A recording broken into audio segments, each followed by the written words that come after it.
Hello everyone. In this video I'm going to write a macro that's going to delete the blank rows in this column. So sometimes you'll get like an import of data or something, and maybe you want to delete every row that's blank. So let's go into the editor.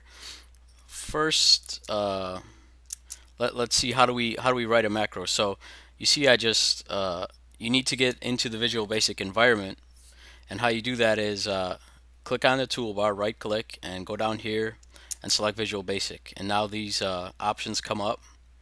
Um, what you want to press is the Visual Basic editor here. So when you hit that, you'll come into the environment, and we want to write our macro in a module. So we'll double click on module 1, and you'll see that module 1 is blank. So now we can start writing the macro. And let's just call this sub delete. Remember, you have to begin every macro with sub, and I name the macro delete. You have to put the parentheses after. So first thing I want to do is I need to find the last row of this data. So I need to find this cell here. So how do I do that? I could start at the top and, well, actually, starting at the top and looping through to find a blank row is going to screw things up, because you need to find the cell from the bottom. So how do you do that? So first thing, you do range cell A65,000. So what this does, it'll start at cell 65,000, and it'll move up from the end of the column, and it'll go up, it'll move up, and then it'll select that cell. Why did I select 65,000? Just pick, well, this is the maximum number of rows in Excel 2003 that I'm working in. If it was 2007, you could put 1 million, because that's the maximum number of rows in 2007, but just pick a number that is going to be greater than the data drop. So you could pick a very large number. So let's just test this out real quick. So I'm going to step through here, and it works. Okay, so this works. Now once I have that, I want to name that my last row. So I'm going to declare a variable, and how you declare a variable is with the dim statement. Don't ask why it's dim, I'm not really sure, but all I know is that this is how you declare variables, and you have to dim x last row as something. So I'm going to do an integer because I want to put the row in this variable. All a variable is a placeholder, so the row number is going to go in this variable x last row. And just again, you got to put declare the variable with dim. Okay, so I did that. Now I want to start at the top, and I want to start at row 1, column 1, and I want to move down until I get to the last row. But I need to, this is the row index, I need to change that to an x, because that's going to be increasing. So I want to put dim x as x row as integer, and initially this is going to be 1. So x is going to equal 1. And now I can put x row in here. So I should have put x row there before, but I just put x. Sorry. Okay, so now I have two variables, and now what I want to do is loop through column 1 until x row is equal to x last row. And I'll end the loop down here, and I want to increase x row as I move through this loop. So I'm going to put x row is equal to x row plus 1. So this is going to move through the cells, and what I want to do now is say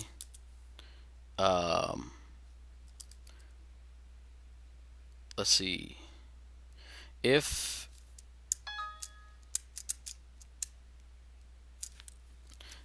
the cells of x row 1, which is column 1, whatever row, if that value is blank, then I want to select that. I have to put it then, and I want to delete it. And how you do that is selection.entireRow delete. And I want to end if. But so let me just move this over. I'm tabbing, so you highlight this and press tab, and that'll move over.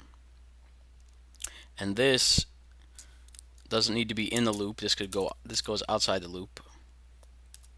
And this is set to X last row. I should have done that earlier. Okay, so let's just go over this real quick. I find the last cell. I put that row of the last cell.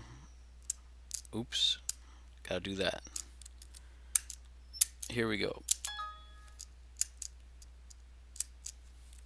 I find the last cell, and in here I put the row. Sorry for doing this a little bit backwards. Just trying to make sure I got enough time. Find the last cell, take the row of that cell, and put it in this variable x last row. X row is equal to 1. So right now x last row equal to 14, x row is equal to 1. It's going to loop until x row, which should be being incremented, is going to equal 14. And if it finds a cell, so in cell 1, if the value is blank, then it's going to select the cell here, and it's going to delete it.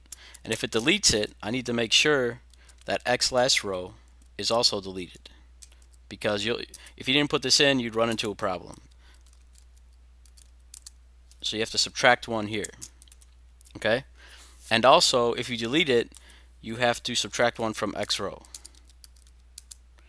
because if you're on cell 2 and you delete it, x row would be incremented down here to 3, but you don't want that. If you delete x2, you want to check x2 again, so you have to delete 1 from x row. Just make sure you have this in there. And now let's step through this. And let me just delete some blank rows here. Okay, so let's step through, and let's see if it's working. We got an error. If Excel x row on the value equals blank.